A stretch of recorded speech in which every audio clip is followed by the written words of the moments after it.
Dios. Esta semana no solo estamos de duelo porque así lo manda el calendario católico, estamos en Semana Santa recordando la pasión de Cristo, sino que estamos de duelo nacional porque el domingo pasado en la noche falleció el peruano más ilustre, sin lugar a dudas, Mario Vargas Llosa. Entonces esta noticia nos obliga a reflexionar y conversar sobre él de distintos ángulos, y queremos conversar ahora con alguien que ha sido un gran amigo de él y que en las últimas temporadas se dedicó a escribir una biografía política que se llama Mario Vargas Llosa, su otra pasión, haciendo referencia a que además de la literatura tenía otra pasión que era en definición de, y este es nuestro invitado, Pedro Cateriano, la política. Y dentro de la política, el supremo y gran valor de la libertad. Gracias por atendernos, Pedro Cateriano. Buenos días, Fernando. Encantado de estar con ustedes. Pedro, lo primero que quería preguntarte es lo siguiente, y es una pregunta un poco abusiva. Tú ya has dado tu opinión, me parece que ante un medio brasilero, nada menos que el periódico O Globo, que no estás de acuerdo con el asilo y el salvoconducto que se le dio a Nadine Heredia.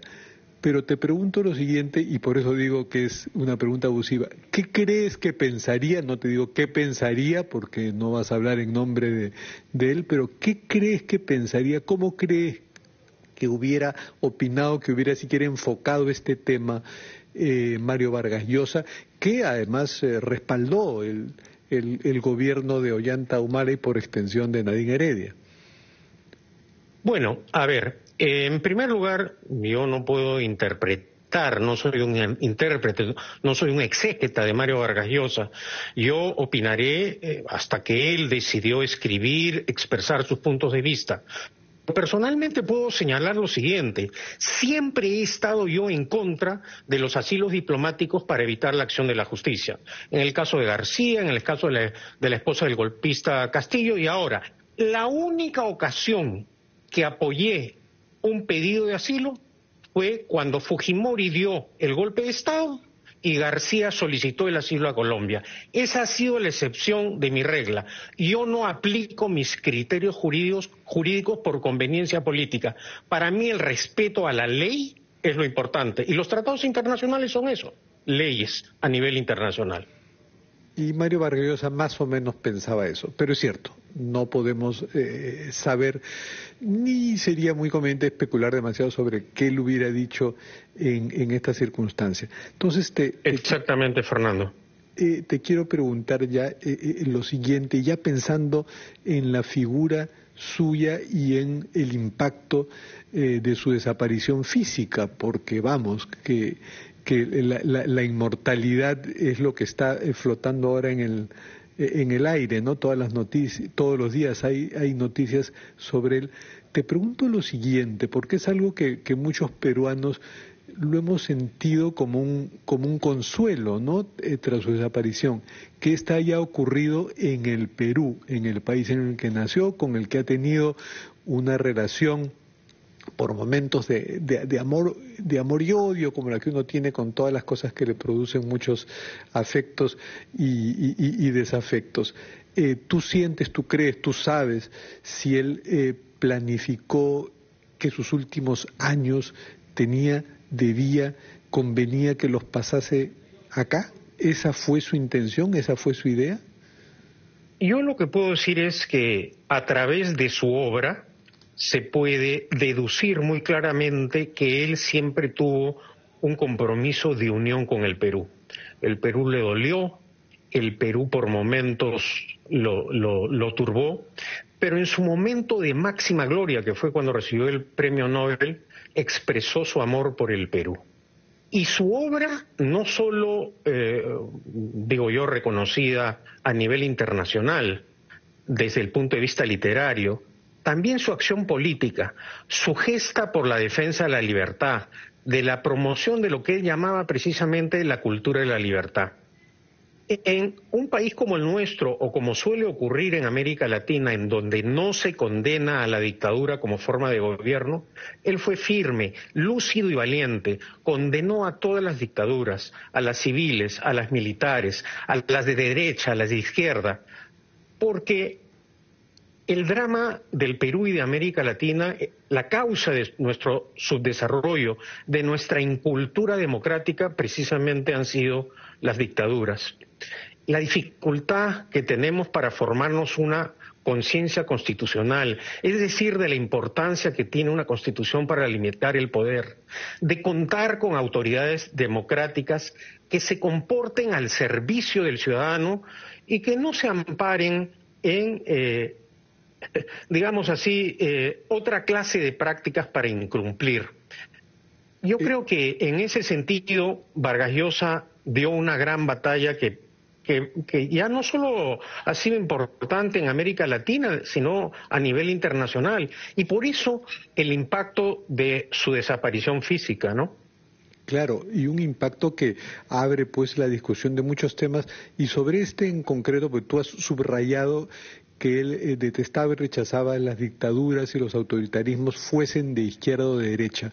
Entonces, ¿cómo él, cierto que esto coincidió ya con sus últimos años, pero llegó a tener reflexiones, cómo él se ubicaba frente a esta tendencia autoritaria que hay en los últimos tiempos y que encarnan presidentes como el de Estados Unidos, Donald Trump, como el de Argentina de alguna manera, Javier Milei, o como Bukele en El Salvador?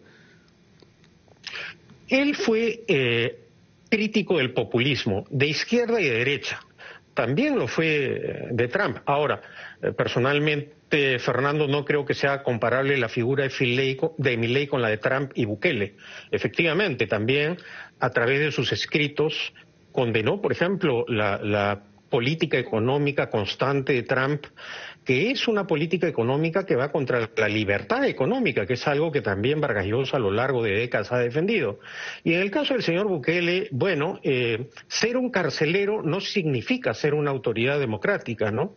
La administración de las cárceles es muy importante, y lo digo con conocimiento de causa, pero el respeto a la libertad en su totalidad, porque la libertad no es divisible, creo que es algo fundamental, ¿no? Y eso aplica a otras libertades, a la libertad económica, a las libertades políticas, a las libertades sociales. Y en ese sentido, creo que Vargas Llosa fue sumamente claro y enfático, ¿no?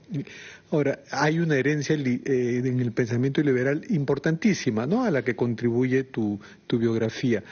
Pero esto también tiene un lado institucional, porque entiendo que él fundó, manejaba una fundación para la libertad, ¿no? ¿Cómo que esa fundación? Leí un artículo bastante crítico de JJ Juan Jesús, creo que es su nombre, pero se le conoce como JJ Armas Marcelo, que tú debes conocer muy bien porque lo citas profusamente, que fue muy amigo y uno de los biógrafos de él, ¿no? Y él estaba muy preocupado por esa herencia, ya mostraba algunas discrepancias con quienes estarían manejando esa fundación. ¿Qué sabes? ¿Qué comentarios tienes al respecto? La Fundación Internacional para la Libertad, que dirigió Mario Vargas Llosa, precisamente fue una plataforma a nivel internacional que ha defendido con firmeza lo que es la cultura de la libertad que él pregonaba. Esa institución, debido a esta labor, congregó a distintos presidentes de América Latina, inclusive a expresidentes del gobierno de España, y confío en que esta tarea se continuará precisamente en homenaje y por la memoria de Mario. Las interioridades del manejo de la fundación no las conozco porque nunca he pertenecido a la parte administrativa de la fundación. Ahora, respecto a esas batallas que precisamente ha dado con la Fundación Mario a nivel internacional, yo destaco una, que fue precisamente la solidaridad activa que le expresó al pueblo venezolano. que en pleno apogeo de la dictadura de Hugo Chávez, él viajó a Caracas precisamente para estar al lado de ese pueblo democrático que estaba enfrentando a esa abusiva y criminal dictadura. Y Hugo Chávez lo retó a debate, ¿no? Lo retó a un debate que no se llegó a producir, ¿no? Exactamente. En ese contexto, Hugo Chávez lo retó públicamente a un debate. Y Vargas Llosa, por supuesto, aceptó ese debate públicamente. Seguramente Hugo Chávez no pensó que Mario iba a dar esa respuesta y luego reculó. Pero ¿por qué es importante esta mención? Porque Vargas Llosa no solo fue un hombre de palabra, de acción. ¿Qué necesidad tenía él de ir en plena dictadura a someterse a los vejámenes de Hugo Chávez? Simplemente su compromiso con los valores y principios democráticos latinoamericanos. Y creo que en ese sentido una de las razones por las cuales la voz de Mario Vargas Llosa y su acción la vamos a extrañar. Eso sí lo vamos a extrañar. Y las críticas que ha hecho Armas Marcelo pueden deberse a que, siendo muy amigo y biógrafo de Vargas Llosa, sin embargo, discrepaban, no sintonizaban del todo ideológicamente, ¿no? Bueno, a ver, es que tampoco existe digamos, una escuela única en el liberalismo, ¿no? Hay desde los anarcos liberales, los libertarios y los liberales, o sea, no es una forma, un pensamiento único, digamos, ¿no?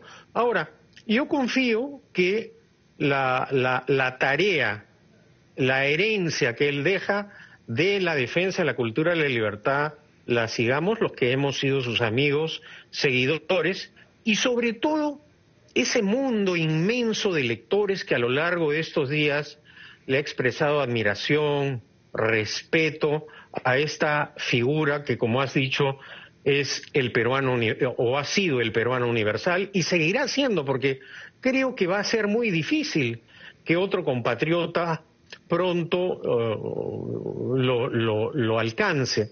Pero sin embargo deja un gran ejemplo, lo que significa el trabajo, el esfuerzo individual, el compromiso, el rigor académico. Precisamente antes de terminar de escribir la biografía política sobre él, viajé a la Universidad de Princeton y tuve la oportunidad de revisar todo su archivo personal, ¿no? Y ahí uno, después de revisar, verificar esa cantidad de papeles, de anotaciones, de blogs, de cuadernos, uno llega a la conclusión el por qué llegó a donde llegó, porque el trabajo y su disciplina lo convirtieron en un genio de la literatura y también en un demócrata ejemplar, ¿no? Sí, algunos de esos documentos, por cierto, los has reproducido al final de tu libro, incluso correspondencia con Arguedas, ¿no? Y cosas interesantísimas que recomiendo, por cierto, su lectura.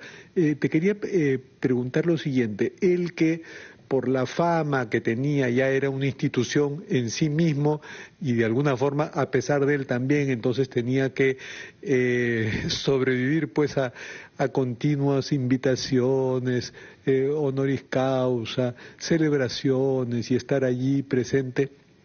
Sin embargo, para su muerte él pidió, lo ha dicho la familia, dio instrucciones que no quería nada público. Y ha sido un entierro en privado para los familiares, imagino algunos pocos amigos, quizá tú estuviste allí. ¿Esto es coherente con el Mario Vargas Llosa que conociste? O sea, que ya estaba un poco tal vez comprensiblemente fatigado de tanto ceremonial público en torno a su figura ilustre y para despedirse del mundo ha preferido algo más silencioso. Yo creo que fue precisamente el ejercicio de su libertad individual, ¿no? De su criterio, y creo que hay que respetarlo y felizmente se ha respetado, ¿no? En ese sentido, Mario Vargas Llosa ha sido también un amigo generoso, un colaborador de las causas que él siempre ha considerado beneficiosas al país, a la democracia, a los valores de la educación y cultura. Y creo que la reacción internacional de alguna manera refleja cómo es admirado y respetado a nivel internacional Mario Vargas Llosa, ¿no? Sí, y sobre ese liberalismo, él, habiendo sido más que político, fundamentalmente y esencialmente un literato, por supuesto, eso lo ha ejercido pues en todas sus ficciones y en sus no ficciones también, ¿no? Y hay a mí me marcó especialmente, fue lo primero que leí de él, La ciudad y los perros, esa crítica a la institución total del militarismo y a la cultura machista patriarcal que se desprende de ello. Sin embargo, la sobrevivió bien, ¿no?